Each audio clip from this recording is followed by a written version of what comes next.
Mavericks have won 10 out of their last 11 games, but there's some weird discourse happening around Klay Thompson right now. And do the Mavericks have a complete roster right now? On today's bonus episode of Locked On Mavs.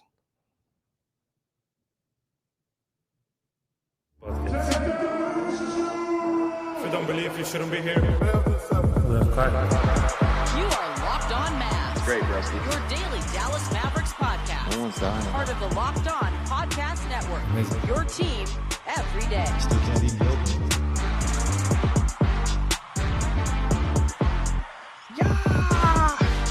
You're locked on the Dallas Mavericks. This is one of your co-hosts, Isaac Harris, longtime co-host of the show. Coming to Mavs in my 10th season, and let's talk some Mavs today. It's a bonus episode of Locked On Mavs, right?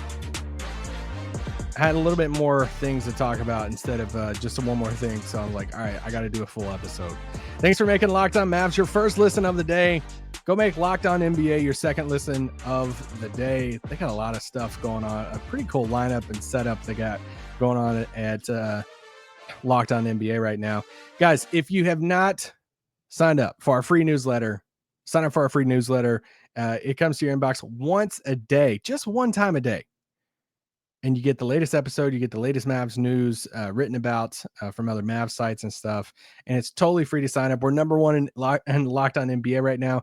And let us, that point differential in the cup right now, let us increase that lead in case someone makes a run on us or something. Let's blow every show out with that number one spot. And of course, if you are a diehard Mavs fan, if you are if you're an MFFL, you're already signed up for our Locked On Mavs Insider program through Subtext. You can do that through our QR code on the screen. If you're watching on YouTube, you can scan that and sign up for both the newsletter and the Subtext Insider program, which I did a Q&A on this past week. It was a lot of fun.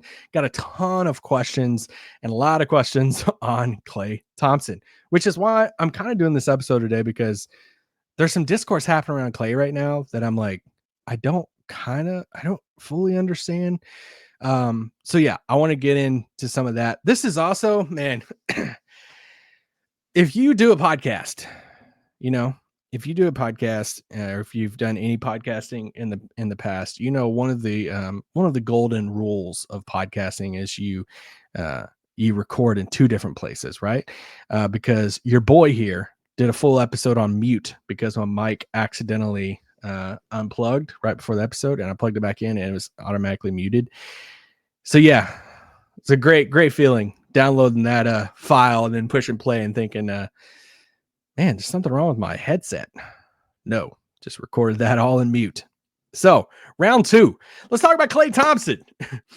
So I did this Q&A over the past week, and I was like, hey, shoot at me all your Mavs questions. It's a fun thing I like doing with all of our Subtext subscribers, and everybody text back all these different questions. I take all the questions, I put them into a document, I answer all of them, shoot the document back, and some of them I try to lump together if they're really similar, because there was a ton of questions on Klay Thompson. I think we got to chill out a little bit, all right?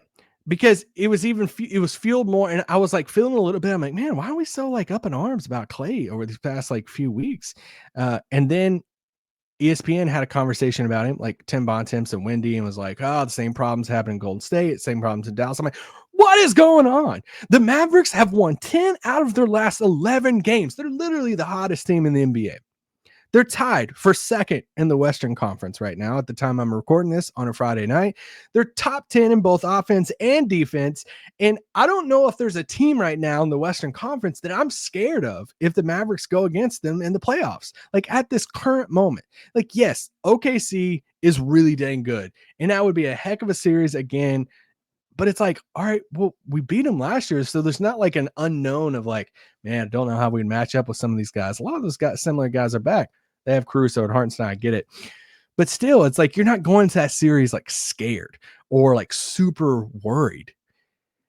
I say that today, I'm I feel it's a pretty good time right now to feel it's okay. Shocking here. Get ready. It's okay to say, man, I like my team. I know that's hard to say because I think really in life in general, we could zoom out and I could go like pastor mode here and be like, man, sometimes we get like, we look for things to be bad. Like we look for things that suck in life when there's so much that's happening that's really good right now, we try to find the things that's not good. And I honestly feel like there's a little bit of truth in that and what's happening with Klay Thompson right now. Because I think the Mavericks are in a really good spot over these past few weeks. And I don't understand why there's any type of like big discourse around Klay, because I got questions and I've seen questions online and I've seen some like the national chatter like, oh, does he fit? Oh, look at the problems compared to Golden State. Got a question about, is he a trade chip coming up in a month or so? All right, not just benching, but does he play in the fourth at all? I'm like, what are we, guys? Calm down. Like, can we get a little like worse circumstance than what we are now before we're like reacting to anything? We're trying to shake up the starting lineup and it's like, yeah, hey, we've won 10 out of the last 11, but you know what? We're going to shake up the starting lineup. What? I just don't, I don't get some of that. Plus, let's look at let's look at Klay's season. Let's look at some of these numbers. When you look at when Klay is on the floor, they have a plus 11 net rating. You know what's also higher when he's on the floor? They're both offense and their defensive rating. Now, when he's off the floor, they still have a plus net rating, but it's not as high as that plus 11. I think it's like a plus 5 or a plus 6.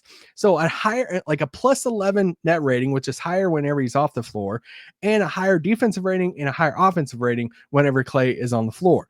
Now, what about when he plays with Luka? Because, you know, when you went out and you get a Klay Thompson, you're getting Klay Thompson to play with a Luka Doncic. So like, oh man, is that pairing fit? Is that piece that you're trying to fit around your core cornerstone offensive piece in Luka Doncic? Is that fitting? Well, guess what? It is, because they're a plus 11 net rating whenever they're both on the floor together, and they have 123 offensive rating when Luka and Klay share the floor together. It's pretty good offensive rating. Let's take it a step further. You know what else I care about with Klay Thompson? I really care about what his catch and shoot 3-point percentage is. Because when you go out and get Klay Thompson, you're getting him to catch the ball, you're getting him to shoot the ball, because he's literally one of the best of all time at doing those two things, or doing that together. I don't know if you want to say he's one of the best at catching the ball. He's a really good catch and shoot shooter. And let's play a little game. All right. Do you want to play a game? Let's play a game. Guess who has the highest 3-point percentage on catch and shoot shots right now for the Dallas Mavericks? Ding, ding, ding. You guessed it. Klay Thompson. So Klay's leading the team in catch and shoot percentage. That's one of the main things he was brought here to do. He has a really good net rating when he's off the floor. Offensive rating when he's with Luka is astronomical, plus, you know, a 123 offensive rating. And the thing you can't measure by a single number is the spacing. Because when Klay Thompson, one of the best catch shooters of all time, one of the best 3-point shooters of all time, and all of that, because when he's on the floor, you know what else? Who else has the information that I just gave you besides this random means nothing podcaster here?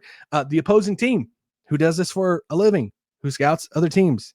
They know they can't leave Klay Thompson open, because it's almost like an automatic bucket. Like feet set Klay. I joked about this the other day on Twitter or X, whatever, and I was like, hey, feet set Klay, he's like a Monstar from Space Jam, because it feels like it's automatic whenever his feet are set. It's like buckets right there. But it's when Klay's on the floor, it opens so much up for the rest of the team, because Klay's in the corner, Klay's on the wing, Klay is somewhere on the perimeter. That defender can't leave Klay, because you can't leave him open. Insert Nick soundbite. You can't leave him open. So then, all right, well, now the rest of the players are playing 4-on-4. And it's like, all right, well, Luka can automatically get Kyrie same way and get past his defender and all that. And it's like, it gives them more rooms to operate, to get into the paint. They can make a decision. They can score. They can get the layup, or they can hit somebody else, PJ Washington, who then has the most space to work. And who else is having like a really good season right now? PJ Washington. And I'm not trying to say that PJ Washington's having a great season all because of Klay Thompson. I'm not saying that, but I also wouldn't say that PJ Washington has not benefited from the spacing that Klay Thompson has on the floor, even when Klay doesn't even take a shot. You can see so many plays that the spacing that Klay Thompson offers of him being on the perimeter and a player that can't leave him. The other night, I watched a possession in which Klay Thompson came off the screen and the help defender wouldn't leave him, and they left Luka Doncic wide open on the left wing, and Luka just had this free three and just drained it, nothing but net. It's like, guess who doesn't get free threes very often? Luka. But you know what he does? He gets threes whenever a guy like Klay Thompson is the opposite of him, and they won't leave Klay, and they're leaving Luka open. Let's take a break, and I want to come back and keep talking about Klay Thompson on this Mavericks team right now. Here we go. If you don't believe, you shouldn't be here. This podcast is brought to you by our friends at Robinhood. With Robinhood Gold, you don't need a silver spoon to eat up the financial favors of the 1%. Robinhood Gold allows others to get the rates and perks usually reserved for the high society. Woo. Now, the resourceful individual with Robinhood Gold can earn the very liberal rate of 4.25% APY on uninvested cash and be rewarded with a handsome 3% retirement boost on IRA account contributions. Robinhood Gold provides the privileges of a high net worth for any net worth. These generous benefits, are now available for only $5 a month. The new gold standard is here with Robinhood Gold. Sign up at robinhood.com/gold. Terms apply or product specific disclosures. Visit robinhood.com/gold. Investing involves risk. Rate may change. Gold membership is offered by Robinhood Gold LLC. Shut it down!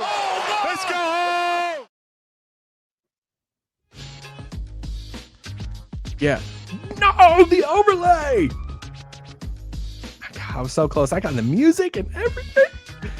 Shout out to somebody who texted in on our subtext thing the other day. Got to cut this music real fast. Somebody on our subtext thing the other day was like, dude, please never get the music right. It's so much entertaining watching you just fumble over it all. Like, I'm glad you enjoy it. Yeah. Another reason why I'm doing this episode is because I'm antsy to talk about the Mavs, because my wife is out of the country. I am solo dadding it for 2 weeks with my kids, and one of my kids have been sick. I have been sick over the past few days, and I have missed podcast episodes. I've missed some work, and it has been a cluster twister combo of things over the past few days. So I haven't been able to talk Mavs or do one more things or all the stuff. So I'm like, I texted Nick today. I'm like, feeling good, doing a full episode tonight because I don't know, give you some bonus content. And this Klay discourse is kind of, I don't know, firing me up a little bit. Let's keep talking about Klay Thompson. Let's review why Klay was brought here. So they bring Klay Thompson here to play alongside Luka Doncic. And I want us to step back and look at what they paid Klay. All right. Because they brought Klay Thompson in here on a 3-year deal, making $15.8 million to be a shooter around their core. That's what they brought Klay Thompson in to do. They did not bring Klay Thompson in on a 4-year max offer, making over $40 million a year to be one of the main offensive options on the team and to be the primary point guard defender on the team. That's not what they signed Klay to do, which is what Klay has been in the past for an amazing Golden State team that so many of us have watched him excel in and win 4 titles on. That's not what they signed Klay to do. That's not the Klay that they signed. And I think it's so hard for some people to wrap their heads around that expectation that, yeah, he's only making like almost $16 million a year. It's a 3-year deal. He's brought here for spacing to be a good shooter. Like, they have Kyrie and Luka. They have PJ Washington that's doing well. Like, Derek Lively's awesome at the center position. Like, they have these other, like, Klay doesn't have to be the secondary offensive option to Steph Curry. Klay needs to be a great spot up shooter, a great catch and shoot shooter, provide some space, play good defense, but he doesn't have to have that same expectation. And I think that's where the difference is for a lot of people out there of like, oh man, look at Klay's fit. I'm like, guys, what was the comparison that we were talking about when they signed Klay Thompson this past offseason? It was Ray Allen. It was Ray Allen going to the Miami Heat. It was not Chris Bosh. It was Ray Allen, because that's the type of role that he is playing on this Mavericks team. So I think that should lower the standard a little bit. And we're looking at a Mavericks team that is 10, like 10-1 over their last 11 games. They've won 10 out of their last 11. Now they have Nick, not 9 out. I love poking fun at Nick because Nick never messes up, guys, on the podcast. He's great. And I mess up all the time. So if he messes up one time, I'm going to point it out and make fun of it all the time. They've went 10-1 in their last 11 games. So why are we trying to sit here and like shake up? And you're like, you know what? We're on a really good streak right now. Let's change up the starting lineup. Why? Like, I just don't understand that right now. So yeah, and if we're trying to judge Klay off the past few weeks, then I'm glad we didn't do that with the Mavericks in the first part of the season, right? Because that was when the Mavericks were really struggling. They looked out of sync. It was a tough watch, and so many people were writing this Mavericks team off. Fans were freaking out. I was like, dude, we're done for, like, all this different stuff. And then bam, now they're tied for second in the Western Conference. So maybe if we can do that with the Mavericks, maybe we can chill out just a little bit and wait for a little bit more dire circumstances before we're talking about changing up rotations, trade targets, or trade possibilities with Klay and rotation and who's closing games, starting games, and all the different stuff. Because I think it's perfectly okay to be like, I like this team right now. I think this is the first time that I've like been able to say that in a long time. Like, I feel like every season, like, we've been doing this podcast since before Luka was on the Mavs. And if you guys have been day one listeners to Nick and myself, we love trade pods, right? And people eat them up. Like, if you want if you want your article on the blog to skyrocket in views, or you want a podcast episode to get some great downloads, then you put trade in that SEO and you put some names in there and you say you're doing trade talk. Because people eat it up. I do. I know when I see some of these national pods come out, it's like, trade option, trade. You know what I'm doing? Downloading. I'm like, all right. My kids are like, hey, Dad, why are we on our fourth movie? And it's like, well, I got to listen to this random person talk about trade ideas because I love trade ideas. Nick and I love doing it.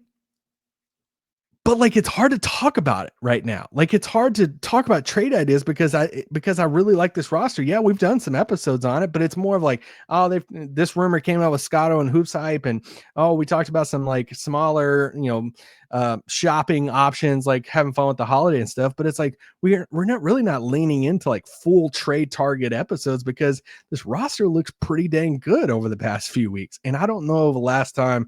Like, I love being on Trade Machine and Trade Expo and texting people and all this different stuff. Like, what if we did this, did that?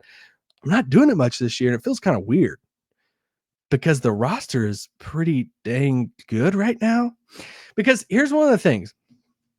When I look across actually, let's take a quick break real quick. And I want to finish talking about this. And then we'll wrap up the show and go from there. All right, here we go. Let's take a quick break. If you don't believe, you shouldn't be here. This podcast is brought to you by FanDuel. Friends at FanDuel. Guys, the Mavericks play the Raptors Saturday night. Tonight, if you're listening on Saturday. And if you're confident in this win, the Mavericks are on fire right now. Raptors kind of suck, but I don't want to talk about them because, you know what? We got to get this dub up in Toronto. But if you're confident in the Mavs, where to place bets and put the money down. That is at FanDuel.com. Go to the sports book there. There's some fun stuff you can put money down on there. And here's the thing. If you're watching the game live on Saturday night, you're watching that Mavs-Raptors game, and you're like, I just got a hunch in the middle of this game. You can check out the latest stats, view the live play-by-play, and so much more on the same page where you place your bets. Get started with $200 in bonus bets guaranteed when you place your first $5 bet. That's FanDuel.com. Thank you, FanDuel, for being our longtime friend. Now I can't find the button for this. Shut it down! Let's go home! I'm not even trying with the music right now. This is my second time through this whole podcast. So sorry, that was on the first one. Me fumbling over that. I watch a lot of random teams play basketball. All right. Been watching some Pistons lately. The Hawks were my early season. Man, this is a lot of fun. yeah, I like watching some of the random teams because all the like really good teams play on national TV and stuff. And there's so many times I'm watching NBA games, and it can be a team that sucks. It can be a team that's really good. And I say to myself, man, that team just really could use blank, or they really need blank. And I'm looking at it and I'm like, you know what? I'm watching this team and I'm like, man, they really need that second star next to their superstar. They have that like cornerstone piece. I'm like, they desperately need that second star to go alongside their star there. Or I'm watching and I'm saying, man, they really need a backup big. Like their starting big is really solid, really good, but they just need that backup big that can give them like 15, 18 minutes they can trust and throw him in there. Or sometimes I'm watching and I'm like literally just saying, like, man, they need a PJ Washington type, like a small ball 4 type of guy who can kind of do it all and guard, show versatility on the defensive side, guard on the perimeter, and guard some point guards too, and hit some threes. Or there's a lot of times I'm watching teams, I'm like, man, if they just had a shooter to just space the floor some and hit some catch and shoot shots, like watching Orlando last year, and I'm like, dude, they just need a shooter. I love Powell and Franz, these guys, but it's like they just need a shooter to space this floor. Or I'm watching like San Antonio last year, and I'm like, can we just get Wemby a point guard? Like, why are we doing the Sohan thing? And now look, Chris Paul with him. It's been a lot of fun. So there's so many times I'm just watching teams. I'm like, they just need this piece. And it's like a lot of these things I'm saying other teams need, Dallas has. It's like Dallas has a backup big in a Daniel Gafford who's really dang good. And this center combo of Lively and Gafford is amazing. They have the second star next to Luka Doncic and a Kyrie Irving. How much fun is that? How well do they fit together? I mean, it's awesome. They literally have PJ Washington. They got the type. I mean, like the player. You can't have him. And then they have Klay Thompson, the shooter, can space the floor and the catch and shoot shots. Like you could go down the roster. You could even do like a Najee Marshall. Like, man, that team just needs one more guy who can like handle the basketball. Preferably like a bigger guy, a winger, a wing guy who can do that. And it's like they have a Najee Marshall, and it's like they have these guys on the floor that can do so many of these like things that you're saying other teams, or at least I'm saying other teams need. And it's like, well, what else do they need? Like this team is near complete. Like it feels weird to say that when they're playing right, they are right now, right? And that's the thing. It's like if you believe that Dinwiddie can play like this all season because he's playing amazing basketball the past few weeks, if you believe that, and you have that combined with Dante Exum coming back from injury at some point soon, I don't say soon, but at some point, then that's a pretty good combination to have, as far as a guard off the bench. And you might not have to go shopping at that point to find somebody if this is the type of basketball you're going to get from Dinwiddie. Therefore, leading like your biggest need on the roster is the backup 4. And this is why, like, getting this question on subtext in our, in the Q&A this past weekend's like, who's your ideal dream, target right now, realistic, all this stuff. And I'm like, Vince Williams? Question mark. Like, I know that's not like a fun, sexy name, but it's like, that's honestly what I'm like talking about is like Vince Williams. I get it. The Dorian Finney-Smith stuff. There's some people it's like, oh, you just want him because of his name. It's like, no, you know what I want? I want a wing that's on an expiring contract that can hit some threes, that can play versatile defense, and it wouldn't cost us an arm and a leg to go get. Wow, that just happens to be Dorian Finney-Smith. The bonus on top is he knows he has relationships, knows our system, fans love him. Like, so yeah, I think that's just a natural trade target. So I just, that's the thing. And it's like, watch the Mavericks lose like 5 games in a row, and this podcast age is really bad. But that's kind of like where I'm at right now. Like, I mean, how else do you supposed to say they've won 10 out of the last 11 games? Like they're playing really good basketball, and Luka's missed, 6 of those games. So it's like, they're playing really good. They're playing really efficient basketball. I'm excited about this team. I'm not worried about Klay Thompson. And honestly, this is the most excited I've been about a Mavericks team and a roster since I've been covering the team in the last 10 years. And that's pretty dang cool. It's a pretty cool spot to be in. And it's okay to enjoy it and be like, you know what? I like our roster pretty good. I don't think we need anything at the current moment. Or, hey, I think we could use a smaller piece here and there. And that's pretty much it. Let's ride it out with the guys we got. So anyway, that's that.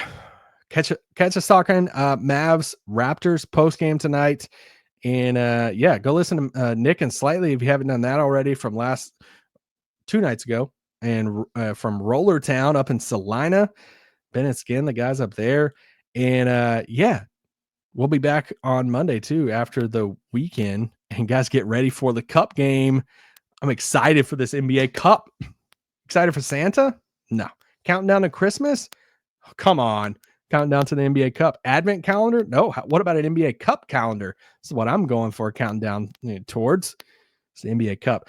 No, in seriousness, Mavericks versus Thunder, a lot of fun. I don't care if it's a cup game or not. When they play each other, it's a lot of fun. It's must-see TV. It's the two best teams in the Western Conference, so you got to be watching that game. It's going to be a lot of fun to watch that on Tuesday night. So stay tuned. Sign up for our free newsletter. It's a one-day newsletter sent straight to your inbox. Help us keep the lead at number one in Locked On NBA. Guys, appreciate it. Peace out. Boom. Hopefully I'm not on mute right now. I better.